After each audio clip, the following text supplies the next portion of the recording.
Universidad Seulver comparte el siguiente contenido de Seulver Campus Puebla.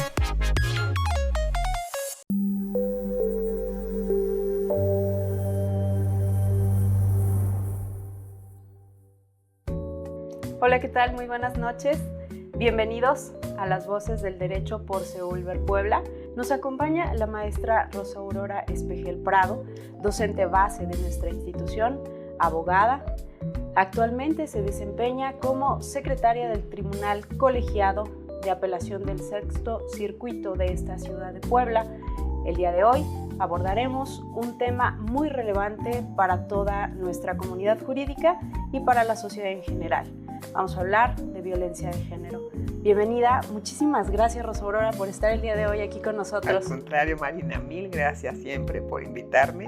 Seulver es mi casa y como bien lo dijiste, soy docente de hace muchos años y siempre es un placer estar con usted. Muchísimas gracias. Pues el día de hoy vamos a abordar este tema tan relevante, tan importante. Para entrar en tema, me gustaría que nos compartieras qué es violencia de género. Claro que sí, Marina. Bueno, esta plática obedece obviamente a poner los focos sociales en atención a la conmemoración, como bien dijiste, del 8 de marzo, el Día Internacional de la Mujer.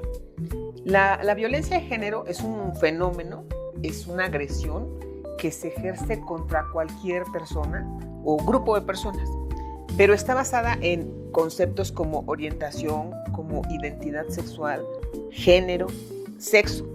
¿Pero por qué hablamos de cualquier persona? Porque estamos hablando de manera amplia sobre violencia de género. Y en lo particular, en esta ocasión, vamos a hablar sobre la violencia de género, o mejor dicho, sobre la violencia en contra de las mujeres por razones de género. ¿Por qué razón es importante destacar esta diferencia? Porque la violencia de género comprende no solamente como sujetos pasivos de esta agresión a las mujeres, sino también a personas que están identificadas como miembros de la comunidad LGBTI. Y no toda violencia de género es violencia contra las mujeres en ese sentido, ¿no? Ni tampoco toda la violencia contra las mujeres es violencia de género. Entonces, vamos a enfocar específicamente estos temas en relación a estos conceptos fundamentales que se relacionan con, como te decía, la orientación, la identidad sexual, el sexo y el género sobre la mujer. Me parece muy interesante. Tocaste un concepto muy importante. ¿Podrías hablarnos de por qué hablamos de persona?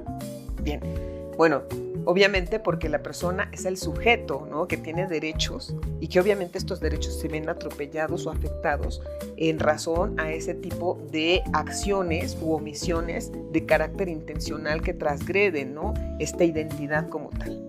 Y hablando justamente de esta identidad, es muy importante platicarte que hay necesidad de aclarar qué cosa es sexo y qué cosa es género, porque son dos componentes fundamentales de una persona.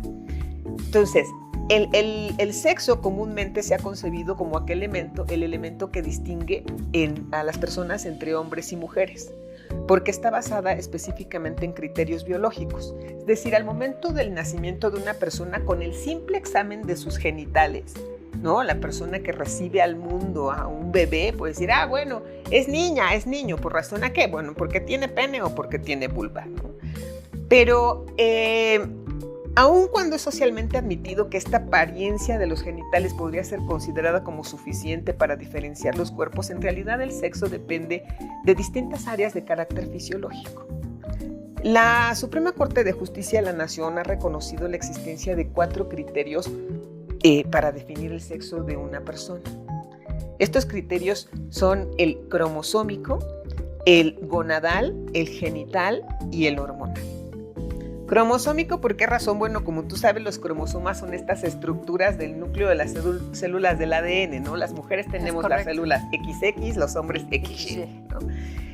Gonadal, porque se refiere a la presencia de ovarios o testículos. El genital es concerniente a los caracteres sexuales externos o internos, pene, vulva. Y el hormonal, pues se refiere obviamente a la mayor concentración de hormonas que nos diferencian, ¿no? A las mujeres progesterona y estrógenos, en el caso de los hombres, pues los andrógenos, que específicamente la principal es la testosterona. Entonces, estos criterios permiten concluir que existen dos sexos, hombres y mujeres. Desafortunadamente, esta diferencia binaria invisibiliza a otro tipo de personas, que son las personas intersexuales. Y las personas intersexuales son aquellas que nacen con estas características sexuales que acabo de señalar, físicas, pero no encajan en las construcciones típicas de lo que es un hombre o lo que es una mujer. Es decir, esto puede incluir pues diferencia entre sus cromosomas o las gónadas o los genitales. Te pongo un ejemplo. Una persona que tiene senos como un elemento característico sexual visible externo, pero también tiene pene. Entonces, muchas veces se les ha identificado con este concepto de hermafroditismo, pero en realidad no es correcto. El hermafroditismo sí se genera en otros entes biológicos como las plantas, los animales, pero en las personas el concepto correcto es la intersexualidad. Y no quiere decir que sean personas enfermas o que estén trastornadas o que tengan un problema, ¿no? Que estén defectuosas, que es terrible, pero estos conceptos han permanecido por siglos, sino simplemente es una variación natural de lo que es el cuerpo humano. Bueno, ese es el concepto sexo. Y el concepto género es que tradicionalmente se pensaba que el rasgo que define a un hombre y a una mujer pues es obviamente en función del sexo. Pero en realidad en las últimas décadas se ha desarrollado un estudio científico, sobre todo basado por este impulso feminista, para identificar específicamente qué significa ser hombre y qué significa ser mujer.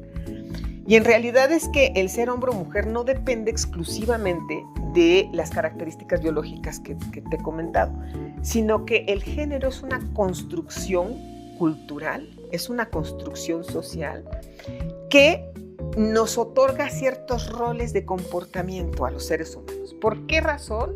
Bueno, en primera, por nuestra apariencia física, por nuestros atributos, por nuestras actividades, por lo que la sociedad ha dictado que es lo conveniente o lo apropiado para ser hombres o para ser mujeres.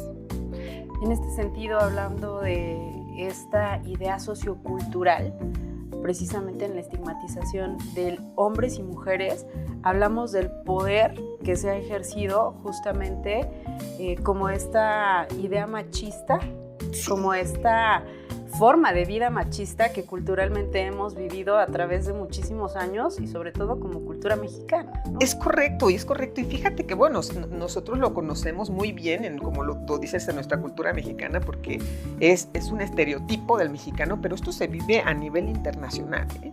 Es un tema, el rol de género tradicionalmente caracteriza a la mujer o al hombre en un tema de feminidad y masculinidad, ¿no? Entonces, las mujeres, ¿qué son? Bueno, las mujeres son sensibles, las mujeres son tiernas, las mujeres deben dedicarse al cuidado de los hijos, deben de ser las responsables del hogar, las que deben cocinar, las que son obedientes, las que son subordinadas a los hombres. Y los roles masculinos usualmente es, pues, el hombre es el fuerte, el valiente, el proveedor, el que no cuida niños, el que no hace de la comida, ¿no? El que es autoridad en su casa, en su trabajo, son líderes, toman decisiones. Y fíjate una cuestión tan importante. O sea, en México, las elecciones constitucionales se han reconocido desde 1911, ¿no? En 1911 se desarrollaron las primeras elecciones. Y hasta apenas en el 2024 México eligió una mujer como presidenta. Es decir, han pasado 113 años, ¿no? En donde estos conceptos o roles de género o la asignación que se nos ha dado, pues determina la expectativa de lo que podemos ser en la vida o que podemos hacer en la vida. Entonces, parece que coetáneamente, desde que, como te decía, el nacimiento de un niño o niña identificado por sus condiciones biológicas o sexuales, parece que en ese momento coetáneamente naciera el género de las personas, ¿no? Es correcto. Se asigna desde ese momento y es como encaminarlo a esa vida para toda su vida. Es correcto, así es. Y entonces, pero fíjate que además el hablar de género no solamente se centra en estas circunstancias, sino también es necesario ampliarlo a un tema de expresiones que involucran este término. ¿Y por qué es importante decirlo? Porque el concepto violencia de género no solamente se da, como te decía, en una perspectiva de centrarnos en el sexo o en el género, sino también en la identidad de género, la expresión de género y la orientación sexual. Entonces, ¿qué debemos entender por estos tres conceptos? La identidad de género es obviamente el género con el que cualquier persona se identifica, que puede corresponder o no al sexo que se nos asignó al nacer, ¿no? Entonces, así tenemos diversas, pues se han clasificado, se han tratado de categorizar para un mejor estudio. Por ejemplo, tenemos las personas cisgénero, aquellas que nos identificamos en nuestro rol social o el constructo cultural con el sexo que nos asignaron al nacer, ¿no? Yo soy mujer sexualmente y tengo un género femenino. Y lo mismo para el hombre. Ese es el tema del cisgénero. Pero hay otras personas que se han englobado en una categoría común a las que se les ha denominado trans. Y entre estas encontramos, por ejemplo, las personas transgénero. Estas personas transgénero son aquellas personas que su identidad genérica no corresponde al sexo asignado. Por ejemplo, nace biológicamente hombre, pero se siente, vive, su desarrollo ha sido como mujer. Y dentro de esta posibilidad del trans también tenemos la transexualidad, es decir, la persona que nace biológicamente, por ejemplo, como hombre, se identifica en un rol cultural, en un género de mujer, pero modifica a través de un tratamiento hormonal, médico, quirúrgico, estético, su cuerpo para hacerlo aparentemente de una mujer, ¿no? Y viceversa, por supuesto. Pero también tenemos el concepto de travesti. El travesti es aquella persona que adopta una actitud, una forma de vestir, un maquillaje, una imagen para adquirir la apariencia del género del sexo opuesto al que aparentemente se le asignó o al que se le asignó al momento de nacer. Y tenemos otras categorías, por ejemplo, las personas que son agénero, es decir, que no se identifican como un hombre, no se identifican con una mujer y por lo tanto adoptan pronombres como es el pronombre ella. Y otras personas que tienen un género fluido, es decir, a veces se identifican con un rol femenino y a veces se identifican con un rol masculino y fluctúan. Entonces, esto es lo que se conoce como la identidad de género. Muy, muy, muy interesante, sobre todo porque siempre existe esa confusión real, yo diría que de la sociedad en general, para entender precisamente todas estas clasificaciones que se dan en el género. Así es. Entonces, hoy en día, escucharlo de esta manera tan práctica, me queda mucho más claro que escucharlo a lo mejor de una forma un poquito más científica, donde nos hacen muchísimos enredos con todos estos conceptos, y es a donde viene también, siento, ese rechazo al no entender lo que conocemos, y hoy en día lo puedo entender perfectamente bien en el sentido de que me queda claro a qué se refiere cada uno de estos conceptos de los que nos estás hablando, ¿no? Y fíjate que lo que tú dices es muy cierto porque esto conlleva necesariamente a ser estudiosos de la materia y ese es un problema social porque esto debería ser un concepto tan natural desde que la persona empieza a desarrollarse como una materia cualquiera que pudiera generarse en su formación académica, en su formación social, en una orientación de padres a hijos. Este es el respeto a quien es persona, no a quien es identificado como mujer, hombre o no lo es, o el rechazo a quien no se identifica binariamente, ¿no? Creo que tendríamos un gran avance social si pudiéramos tener más acercamiento con estos temas. Y de allí viene, obviamente, este rechazo por el desconocimiento, a que todas y todas las formas de manifestarse genéricamente e inclusive sexualmente merecen respeto. Y, por ejemplo, tenemos el concepto también de la orientación sexual, que es otro tema. Por ejemplo, la orientación sexual es la capacidad que tiene cada persona de sentir una atracción emocional, una atracción sexual por personas de un género diferente. Entonces te voy a poner un caso o un ejemplo o dos, ¿no? Para ser más clara en esta plática. Mezclando el tema sexo, el tema identidad sexual y el tema orientación sexual. Una persona nace y se le asigna el sexo a mujer porque tiene vulva. Pero desde que empieza a desarrollarse y a crecer, no se identifica conforme a su sexo, sino conforme a un género masculino. Incluso adopta actividad, o mejor dicho, desarrolla ciertas posturas, ciertas acciones, modifica su cuerpo quirúrgicamente para eliminar los caracteres sexuales que le identifican como mujer, para generar o para desarrollarse en un género masculino. Pero se enamora de una mujer. Su orientación sexual es esa, ¿ya viste? Entonces, y así podemos tener una serie de combinaciones, y que si nosotros no es que catalogáramos, es que si conociéramos todas estas cuestiones, tendríamos que hacer necesariamente una cultura del respeto a esa elección de identidad de género y de orientación sexual. Definitivamente, pero como bien lo decíamos, ¿no? Yo creo que el desconocimiento de los conceptos tal cual son es lo que nos hace en algún punto rechazar la idea desde el sentido del desconocimiento. Entonces, hablabas al principio de un concepto muy, muy específico que es persona. Y entonces, hoy en día, con lo que estamos hablando aquí, pues queda generalizado, queda conceptualizado realmente a qué te refieres con el ser persona, ¿no? Y eso no tiene nada que ver con tu orientación, no tiene nada que ver con el hecho de tu género, no tiene nada que ver absolutamente con nada. Simplemente es lo que somos, ¿no? Es correcto. Y además, aquí el punto que tocas es, nos parece extraño y rechazamos porque además pues venimos de una sociedad en donde ha prevalecido un sistema patriarcal, que también este es un orden social que está basado en esta división sexual, en donde el grupo de las mujeres se encuentra subordinado al grupo de los hombres. Entonces, para identificar una mujer y un hombre es que necesariamente debe obedecer a sus características sexuadas. Y pareciera que cuando hablamos de un sistema patriarcal, sobre todo para las generaciones nuevas, voy a hablar un poco un concepto muy de nuevas generaciones, pareciera que corresponde a los boomers, ¿no?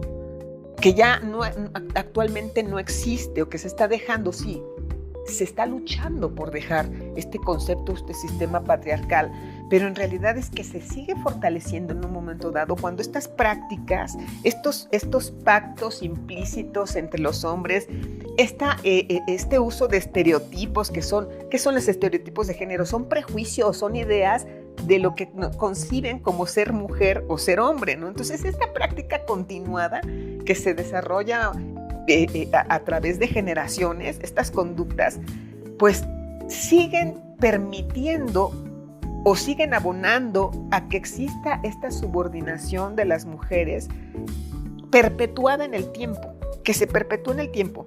Aunque exista un marco jurídico, porque no sé si tú habrás escuchado cuando dicen los detractores, ¿no? A ver, pero todos los hombres y las mujeres son iguales ante la ley. No, sí, claro, las leyes lo determinan así. Y esto se le ha considerado o se le ha denominado una igualdad formal. Pero la igualdad formal en realidad es que es insuficiente para asegurar en efecto un marco de equidad entre los derechos de un hombre y de una mujer. No porque lo diga la ley, así ya mágicamente se construye, ¿no? La construcción obviamente es una actividad social en búsqueda del respeto a esta igualdad a la que debemos aspirar, una igualdad estructurada. Es que sí, efectivamente estas ideas precarias que se tienen del patriarcado, a pesar de que hemos tratado de irlas haciendo de lado, bien lo decías, hoy en día tenemos una presidenta mujer, hoy es tiempo de mujeres, y aún así todavía tenemos muy marcado esta idea de soy hombre, y porque soy hombre entonces puedo, decías hace un rato, sí. De las características del cómo deberían de ser las mujeres, ¿no? O sea, la mujer tiene que ser sumisa, la mujer tiene que ser callada, la mujer tiene que ser, pues en todo sentido, como hablábamos hace 100 años. Sí. Hace 100 años que tenía que estar en su casa al cuidado de los hijos y nada más. Hoy en día la mujer trabaja, hoy en día la mujer se supera y aún así todavía es minimizada en ese sentido y no se le da esa oportunidad tan abierta de poder desenvolverse profesionalmente, ¿no? Así es. Entonces es algo bien complicado en esta construcción, como dices, esta construcción sociocultural que hoy en día vivimos y sobre todo con las nuevas generaciones que están en esa búsqueda, en ese encuentro de identidad social, en ese encuentro precisamente de cultura generalizada. Y nos encontramos con estos temas donde, como ya lo mencionabas, existe un marco jurídico, tenemos leyes obviamente específicas, como bien lo dicen en su literalidad, tal cual para las mujeres, pero aún así seguimos luchando contra eso. O sea, es la lucha constante del visibilizarnos como tal, hacer valer nuestros derechos, y en ese sentido yo creo que definitivamente nos queda un camino todavía un poco largo, pero este tipo de pláticas, este tipo de temas y sobre todo la forma en la que compartes estos conceptos, esta idea de lo que es la literalidad de lo que dice la ley, pues definitivamente es muy interesante para que todas y todos obviamente sepamos de qué se trata y claro que lo hagamos valer, ¿no? Es correcto. Es esta construcción social, como bien lo mencionas, es llamada un orden social de género. Y este orden social de género ha colocado históricamente, como bien dices, de tiempo atrás, a lo femenino en una relación de subordinación con lo masculino, y obviamente esto implica tener ventajas y desventajas. Y aquí es en donde desemboca justamente en el tema que estamos platicando, en el núcleo del tema que estamos platicando, que es la violencia de género contra las mujeres.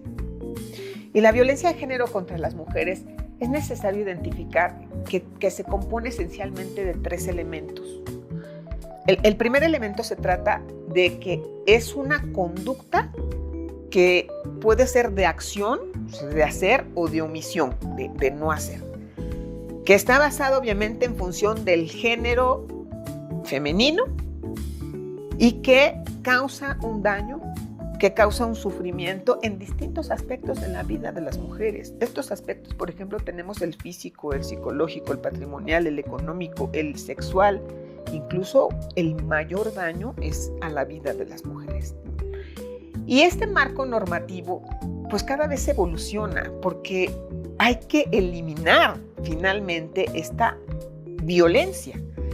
El marco normativo en el cual se encuadra la política moderna en México, ¿no? Y en diversos estados de América Latina, derivada de la Organización de Estados Americanos, pues tenemos a la Convención Interamericana para prevenir, sancionar y erradicar la violencia contra las mujeres. Este tratado internacional del cual México es parte, protege estos derechos a la vida libre de violencia. Y al ser México parte, con la reforma al artículo 1 constitucional en el año 2011, pues obviamente esos derechos que señala esa convención y que protege constitucionalmente también se protegen en el Estado mexicano. Y no solamente tenemos un marco normativo, bueno, hay diversos tratados, por supuesto, pero este es el que ha impulsado al Estado mexicano a asumir compromisos para erradicar esta violencia, y uno de sus compromisos fue la generación de una ley. Entonces el Estado mexicano tiene una ley interna, que es la Ley General de Acceso de las Mujeres a una Vida Libre de Violencia. Esta ley es una ley maravillosa porque no solamente se generó en cumplimiento de este compromiso internacional con la convención que es más práctico y más conocida, denominarla Belém do Pará, porque constantemente se ha modificado con el propósito de generar garantías de protección a las mujeres, y establece obligaciones para el Estado mexicano con el fin de que no solamente los órganos gubernamentales generen políticas públicas, sino también se generen otras normas, otras leyes, y se desarrolle una capacitación especializada en los servidores y servidoras públicas para atender obviamente los casos en lo particular de la violencia a las mujeres. Esta norma, esta Ley General de Acceso a las Mujeres a una Vida Libre de Violencia, reconoce diversos tipos de violencias.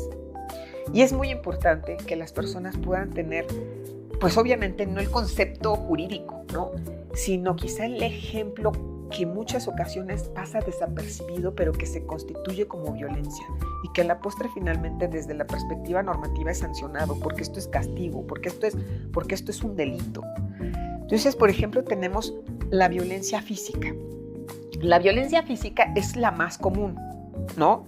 Esta se refiere a cualquier acto, aquí sí es un acto, en donde se genera un daño. Este daño puede ser utilizando la fuerza física o puede ser utilizando cualquier tipo de objeto, arma, instrumento.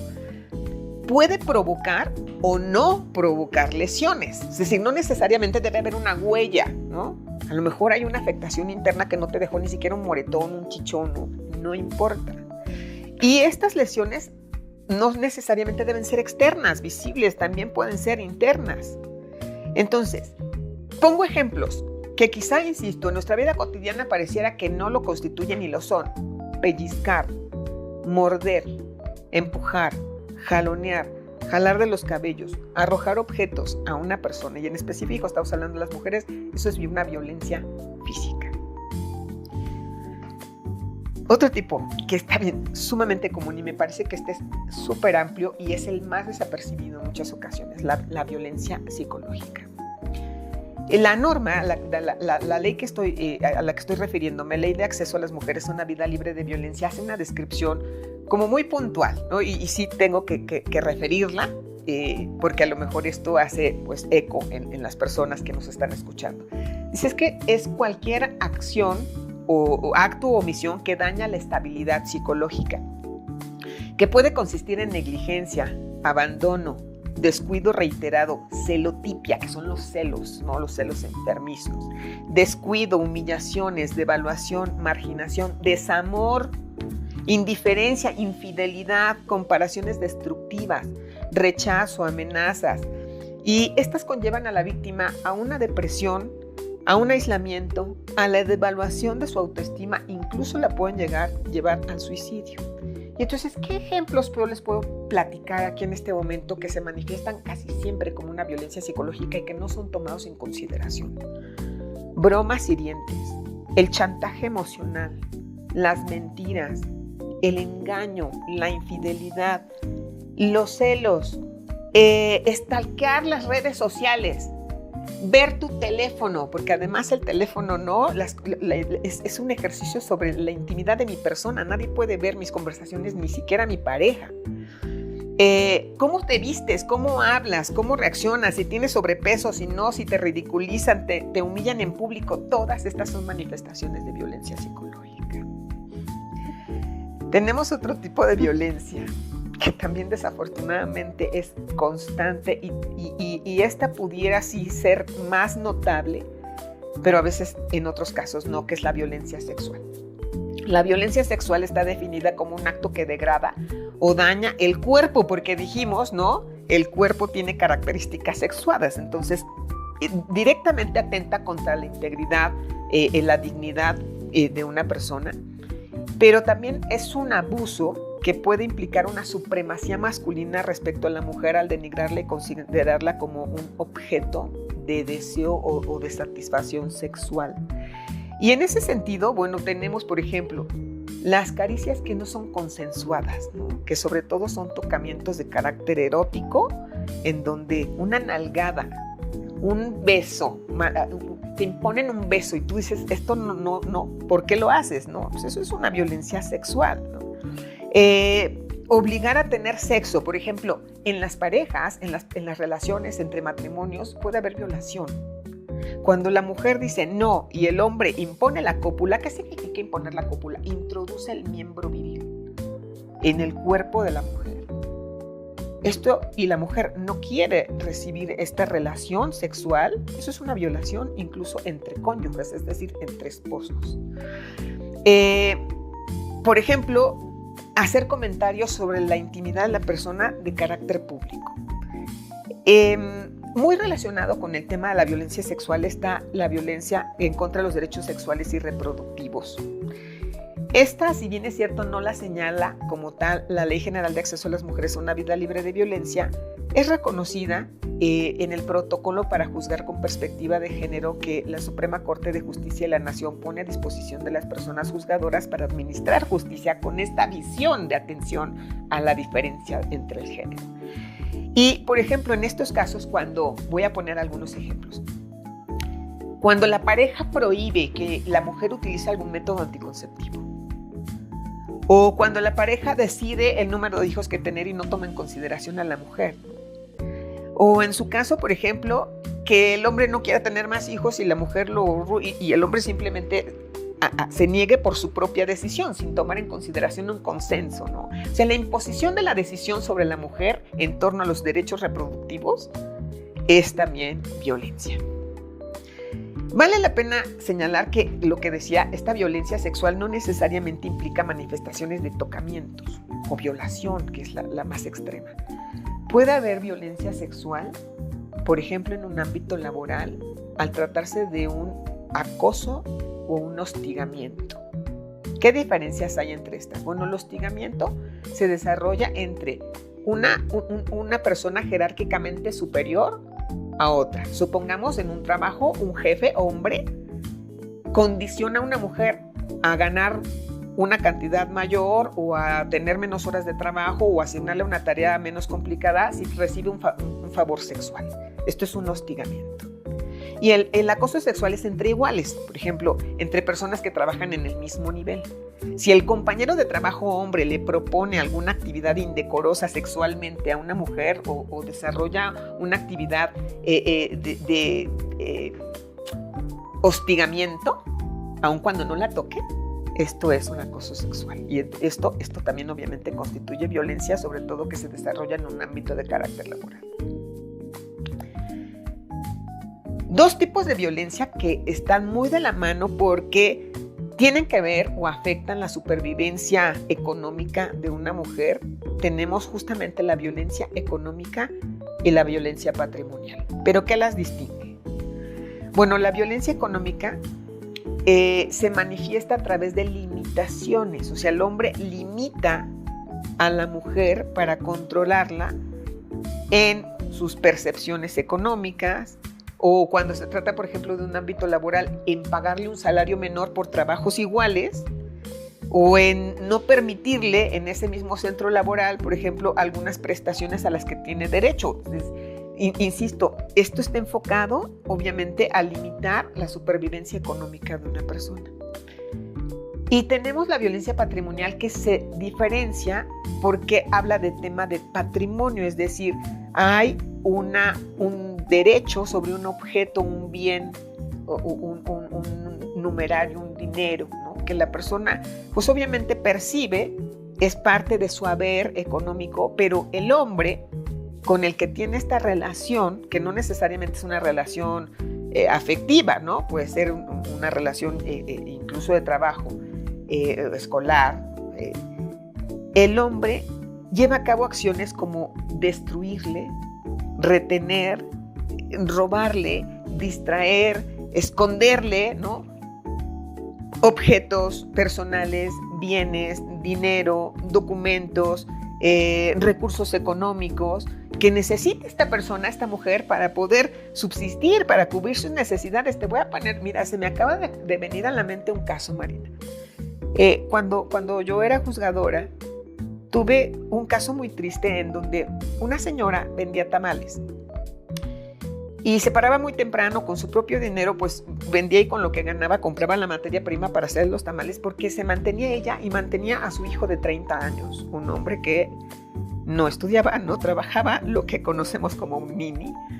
Bueno, pero este hombre además no solamente no le ayudaba en absoluto, sino que le robaba dinero de lo que ella ganaba. Entonces, este ejercicio es un claro ejemplo de la violencia patrimonial. Tuve otro caso de una persona, amiga mía, que termina su relación con un hombre y el hombre por coraje le rompe documentos personales sumamente importantes que eran necesarios para poder conseguir trabajo.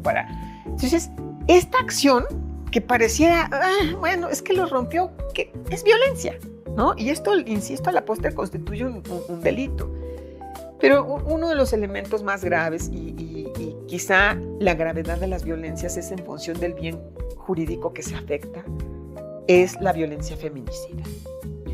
La violencia feminicida es esta agresión extrema en donde una mujer pierde la vida, pero pierde la vida no simplemente lisa y llanamente porque podría tratarse de un simple homicidio, sino pierde la vida por razones de género.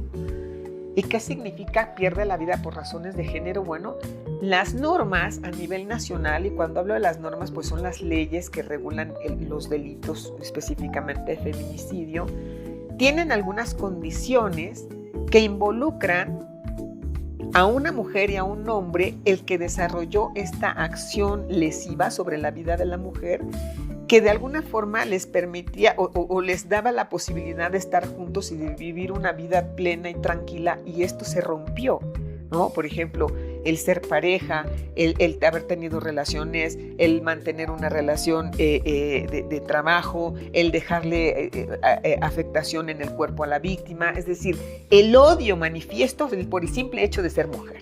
Esta es la diferencia del simple homicidio a una acción de feminicidio.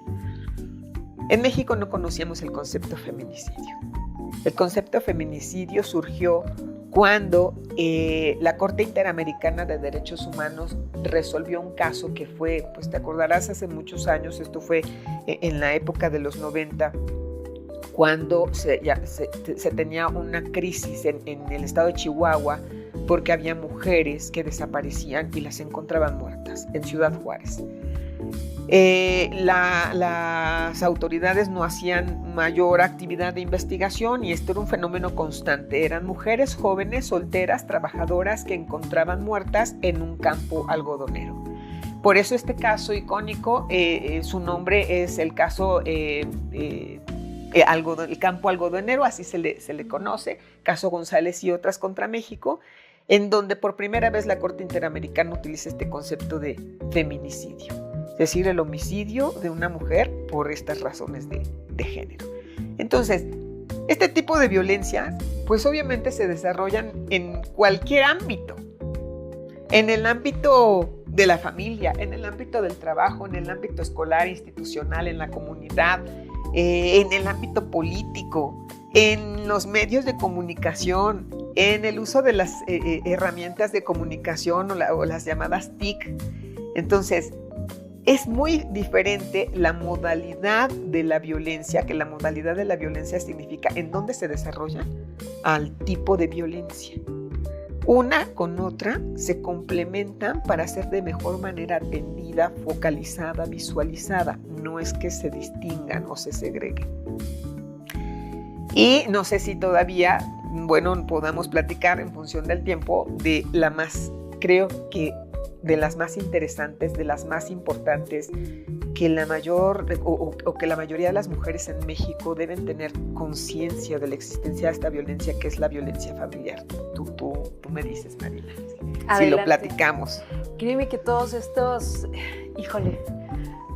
ahorita que pones casos, pues obviamente se vienen a la mente miles de cosas y me pregunto de una manera muy realista, ¿cuántas mujeres no hemos sufrido violencia sin saber identificarla en algún momento de nuestras vidas? Correcto. Desde que somos niñas hasta que somos personas de la tercera edad. Y escuchar hoy en día a qué se refiere cada una de estas violencias me hace como que hacer un recuento de muchas cosas, de muchas pláticas con mujeres, de muchas situaciones personales, por supuesto, y nos damos cuenta que teníamos que tenerlo en una ley. Sí. Para darnos cuenta. Sí. Y que desafortunadamente, aún teniéndola en la ley, ¿cuántas mujeres no la conocemos? ¿Cuántos hombres no la conocen? Que es de suma importancia conocerla.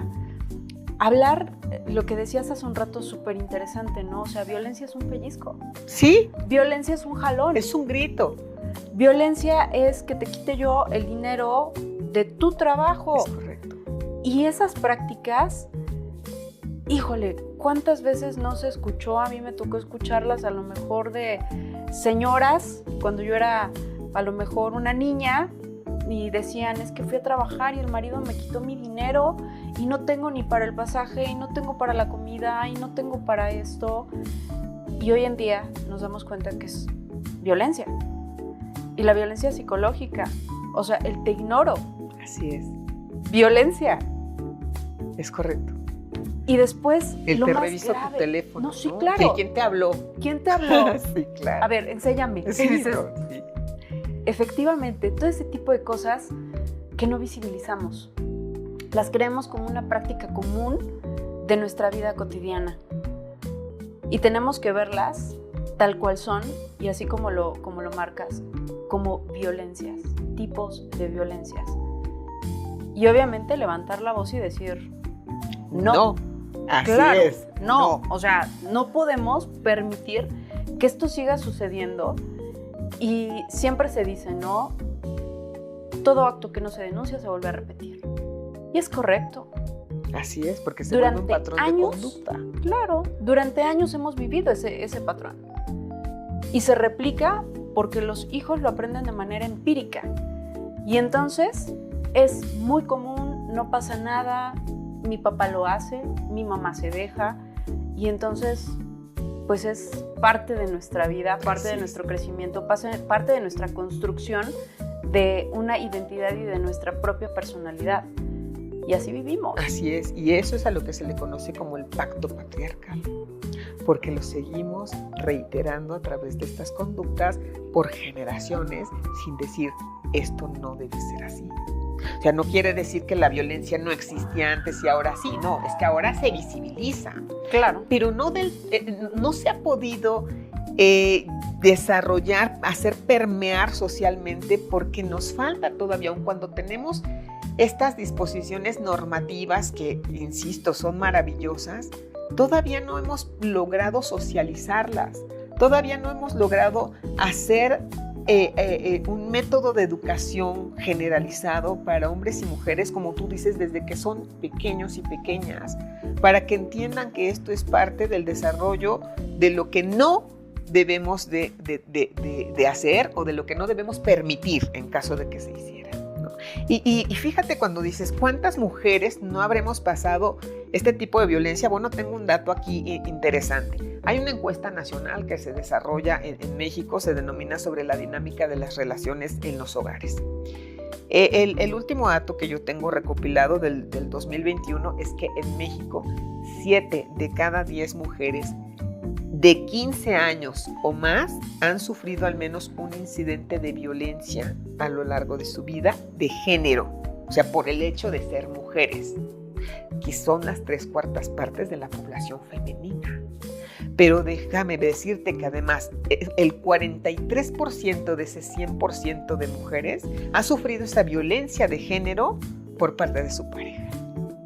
El 50% de la población femenina en México ha sido lastimada, agredida, no me refiero necesariamente físicamente, por estas acciones negligentes o estas acciones intencionales para causar un daño por el simple hecho de ser mujeres. Y te comentaba, ya para ir cerrando casi por en función del tiempo, una de las modalidades que más se presenta en México es la violencia familiar. Es muy claramente definida en los códigos penales, pero me parece que es más completa la definición que da la Ley General de Acceso de las Mujeres a una Vida Libre de Violencia, de la cual hemos estado hablando.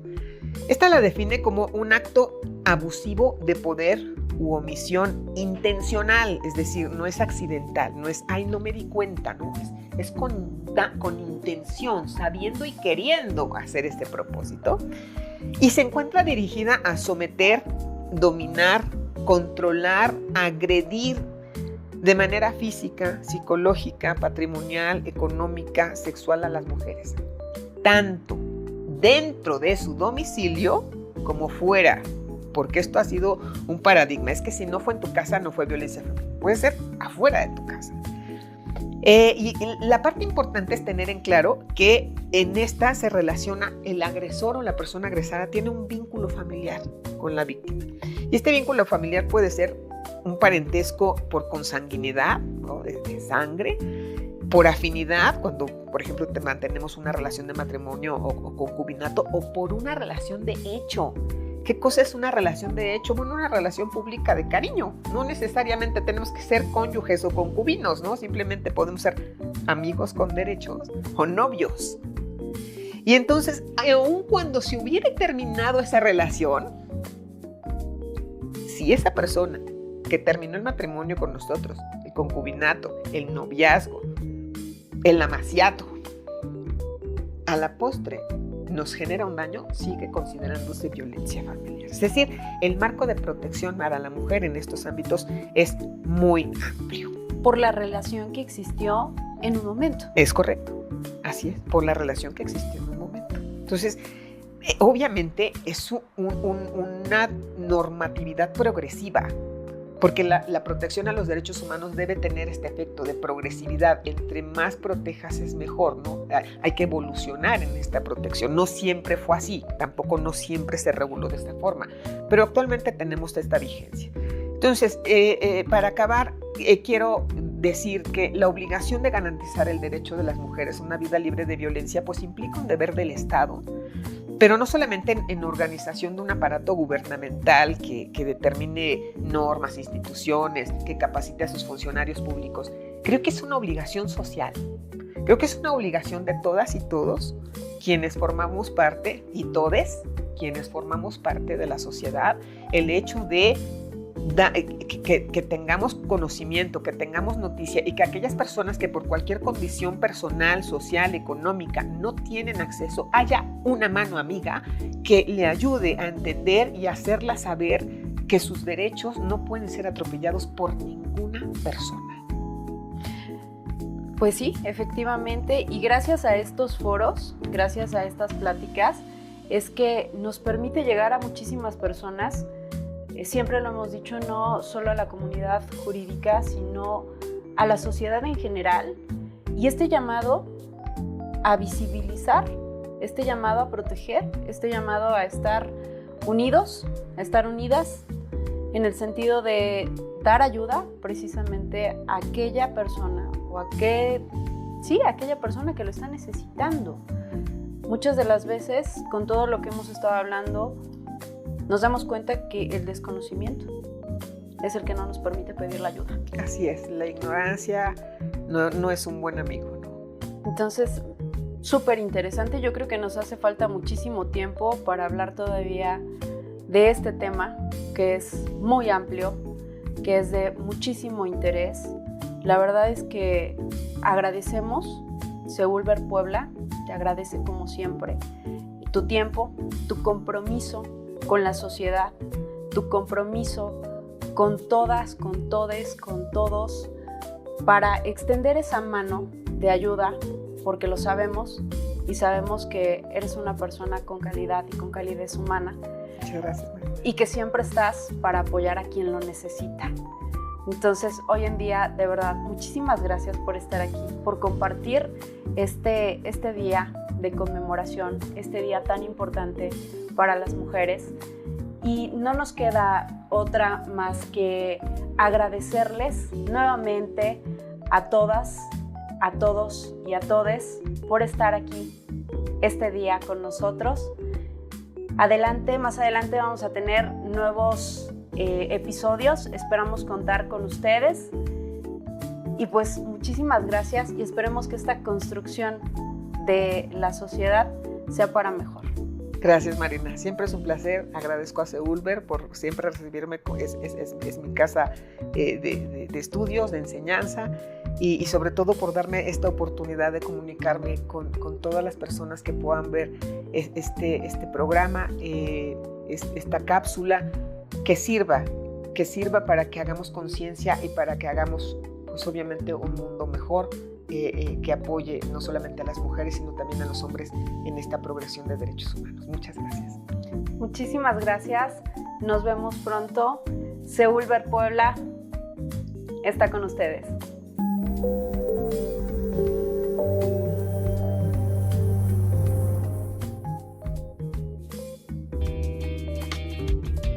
Universidad Seúlver agradece el contenido brindado por su Campus Puebla.